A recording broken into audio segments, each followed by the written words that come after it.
दो जानी मानी खासियतें हैं राजस्थान की, ऊंट और रेत के टीले।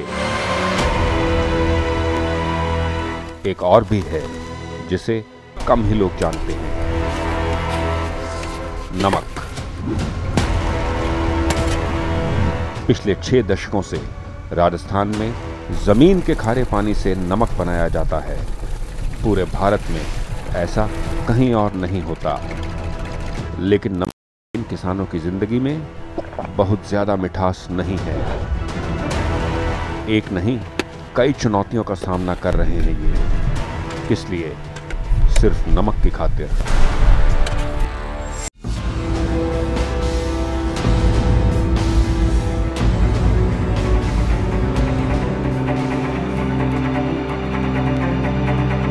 पश्चिमी राजस्थान के 3,20,000 वर्ग किलोमीटर में फैला है थार रेगिस्तान।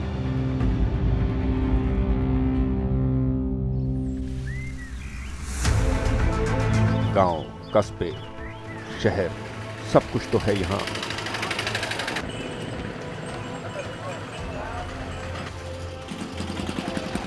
बल्कि कई बार तो शहरों के बीच में रहकर यह एहसास ही नहीं होता कि आप थार मरुस्थल में हैं।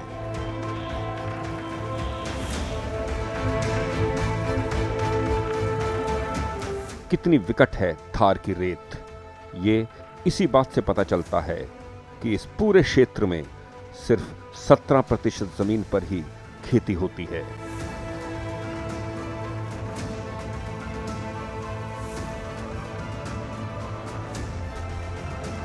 बाकी जमीन रहती है बंजर।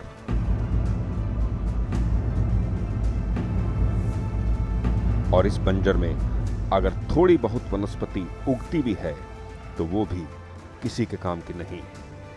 ऐसा है थार का रेगिस्तान। एक अजीब से वीरानेपन का एहसास भी कराता है ये थार।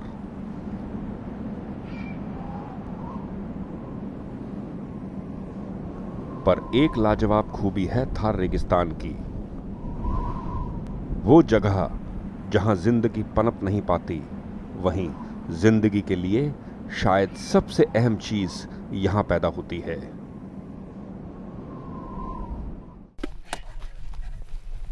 वो है नमक।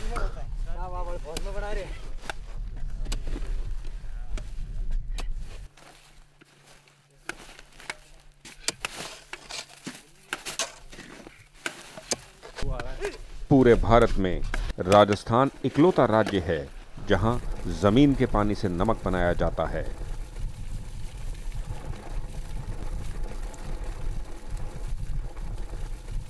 ये नमक यहां कई जगहों पर बनता है।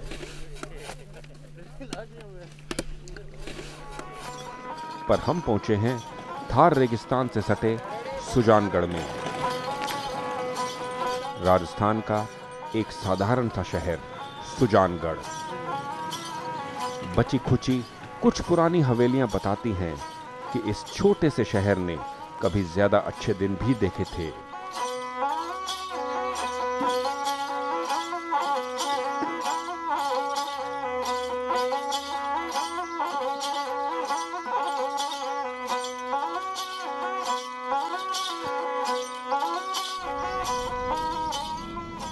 सुजानगढ़ के पास ही है 1100 एकड़ की वो जमीन जहां नमक की खेती होती है।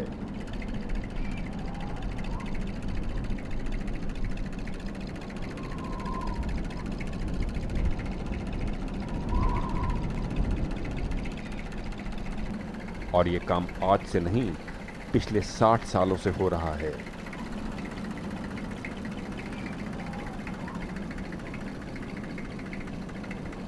रेगिस्तान पास में होने की वजह से यहां कई इलाकों का पानी खारा है। इस खारेपन का ही फायदा उठाकर बन रहा है ये नमक।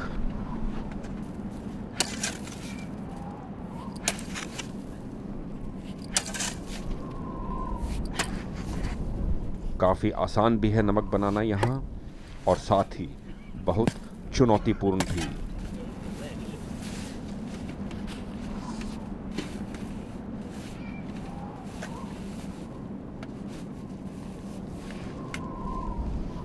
कहना आसान है कि ज़मीन का खारा पानी इन क्यारियों में भर लीजिए और जब सूरज की गर्मी से ये पानी सूख जाए तो नमक इकट्ठा कर लीजिए।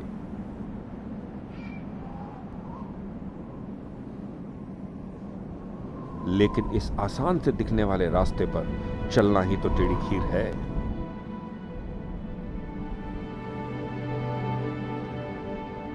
यहां ये जो किसान नमक बनाने का काम कर रहे हैं, इनके बाप दादा भी यही करते थे।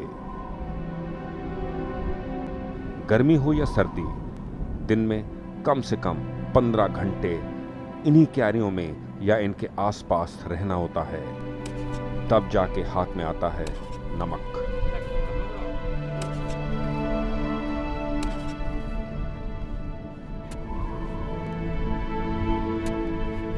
सुख सुविधाओं से दूर, अक्सर मूलभूत आवश्यकताओं से भी महरूम ही रहते हैं ये नमक के किसान।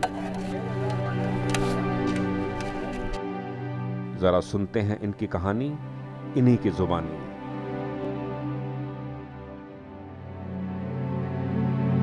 परेशानी तो आई है, तो मजदूरी तो करनी पड़े, सर्दी पड़ती है तो मजदूरी में काम नहीं चलते।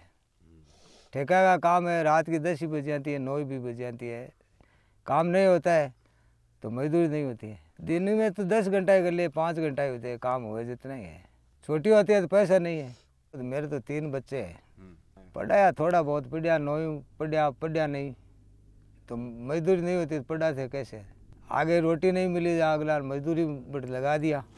25 डिग्री पानी हो जाता है नहीं, और उड़ाते हैं मीठा पानी। नमक तो देखो ये खाटी महीना भर उजा तो 200 बोरी निकल जा, 100 बाई 150 से खाटी में। गर्मियाँ में हो जाती है 300 बोरी जाती है। सर्दियों में आए 2 महीना होते हैं 200 बोरी।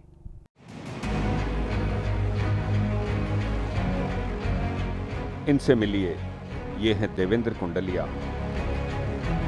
कहने को ये सफल व्यवसायी हैं,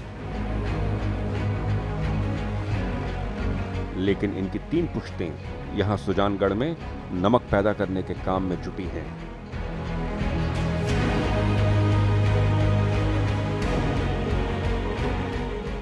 याद है देवेंद्र को वो सब कुछ, जब 55 साल पहले इनके दादा ने यहां नमक का कारोबार शुरू किया था।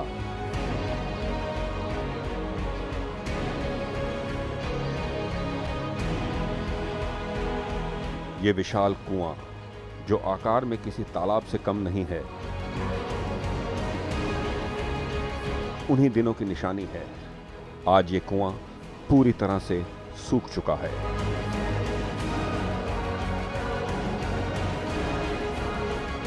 ये कुआं जो है बिल्कुल सूखा हुआ है, क्या इसकी कहानी है?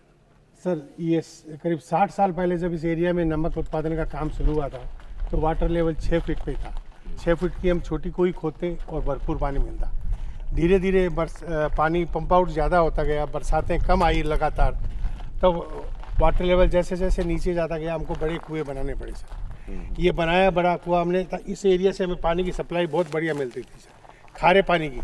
ये ज़मीन है, इसके नीचे सारा खारा पानी है। नमक का रॉ मटेरियल खारा पानी ही है सर, और कोई रॉ मटेरियल नहीं है। तो उसके लिए हमने इसको बनाया, काफ़ी साल यूज़ भी किया, फिर वाटर लेवल नीचे चला गया, उसके बाद ये अबंडन हो गया सर। इस तरह के इस पूरे रीजन में कितने कुएं होंगे?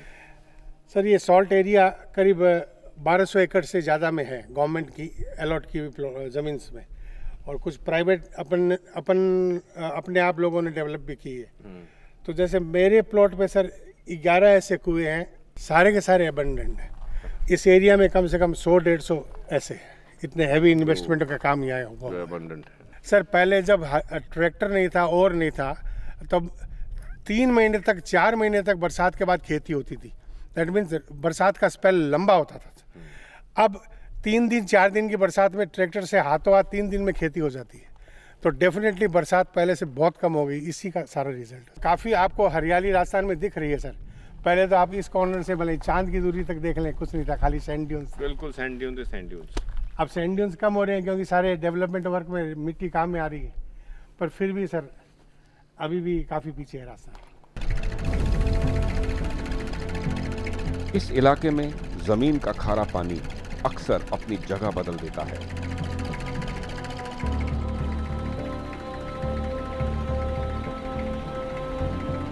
ये एक मुश्किल है नमक के किसानों के लिए कि कहां क्यारियां बनाएं कि पानी ज्यादा दूर ना हो।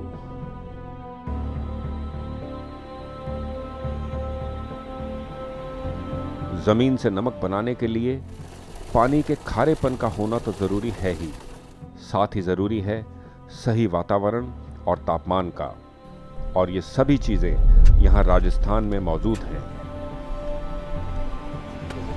ये तो सर एक वो बीकर टाइप का हमने बना रखा है फाइबर के पाइप का, और ये मेरे सामने सर आप मीटर देखेंगे, ये मीटर टाइप की चीज़ है। नीचे वो है लीड है इसमें, और हाइड्रोमीटर फॉर हैवी लिक्विड्स लिखा हुआ है। सर उस पानी को हमने इस बोर से इसमें लिया बीकर टाइप में, और ये है सर मीटर हमने इसमें डाला। हाँ जी।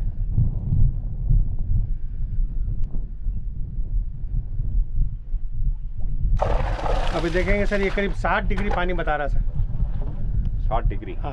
इसका क्या मतलब हुआ? 6 डिग्री, मतलब इस पानी में 6% सॉल्ट है सर, और ये 24 तक आएगा तब ये नमक का फॉर्मेशन शुरू होगा। जो क्रिस्टलाइजेशन की बात कर रहे हैं, यही टेक्नोलॉजी है, यही हमारी नमक बनाने की आंखें कह दीजिए, चाहे कुछ भी कह दीजिए सर। बहुत सिंपल भी है लेकिन ज़रूरी भी है बहुत। इसकी बिना कुछ नहीं होता। अगर कम सैलिनिटी का पानी हम क्रिस्टलाइजर में डाल देते हैं तो नमक बनेगा ही नहीं सर, वो ऐसे रबड़ी सा बना पड़ा रहेगा। हवा, पानी और धूप, तीन ही चीज़ चाहिए सर। नमक हमने डाल दिया, जैसे इसकी सैलिनिटी बढ़ी आगे सप्लाई कर दिया, फिर उसकी सैलिनिटी बढ़ी आगे सप्लाई कर दिया। जैसे अपन ने यहाँ से पानी अभी यहाँ बोर में लिया, नीचे अंडरग्राउंड चैनल बना हुआ है सर, इस एरिया से वो एरिया नीची है, ऊंची है सर। हाँ। तो इसलिए वहाँ पानी लेने के लिए ये सिस्टम करना पड़ा।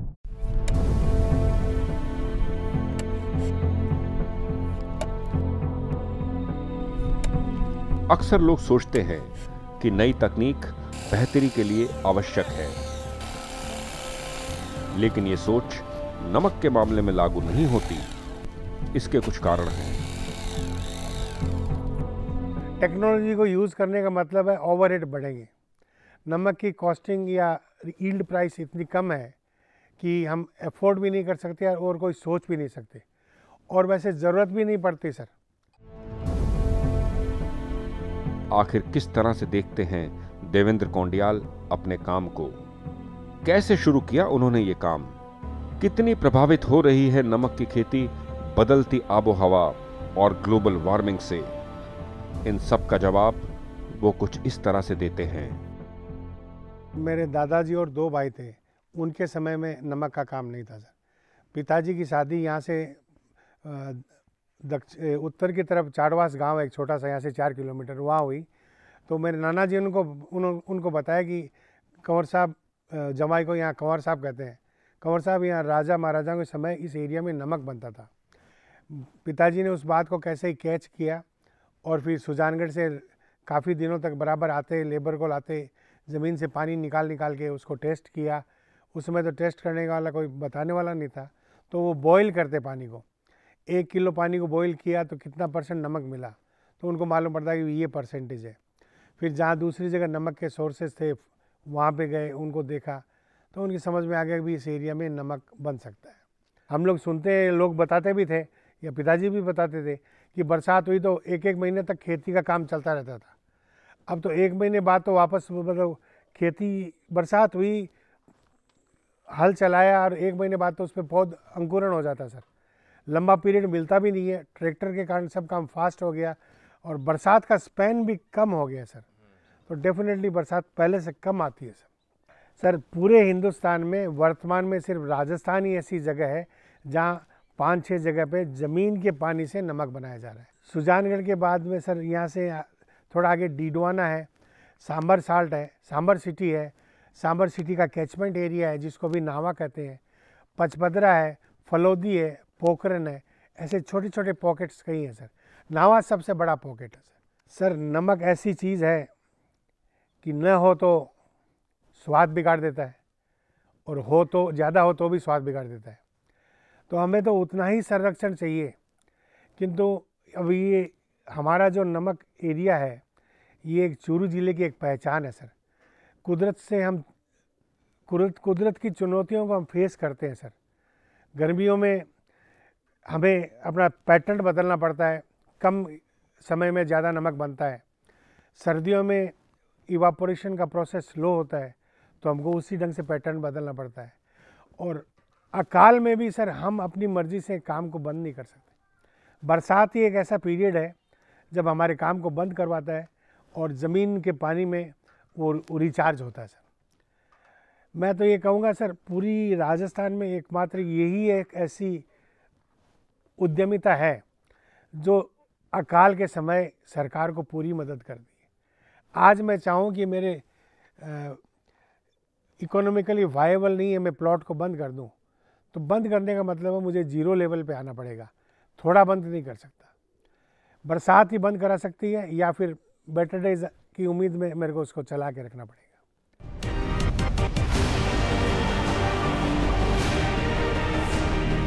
तो ये थी कहानी राजस्थान के नमक और इसको बनाने वालों की। काम छोटे स्तर पर ही सही, पर यह हो रहा है दशकों से, बिना किसी रुकावट के। चुनौती के पिछले 2 अंकों में हमने आपको दिखाया थार रेगिस्तान को करीब से, इसकी वो तस्वीरें जो यहां आने पर ही दिखती हैं।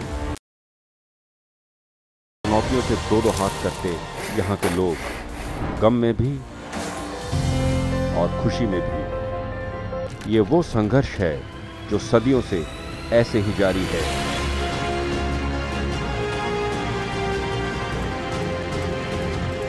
पर इस संघर्ष के बीच यहाँ बेइंतहा खूबसूरती भी है। शायद यही खूबसूरती इनके चेहरों से मुस्कुराहट को मिटने नहीं देती। और अगर आज का सूरज ढल भी गया तो क्या, कल फिर नई सुबह होगी।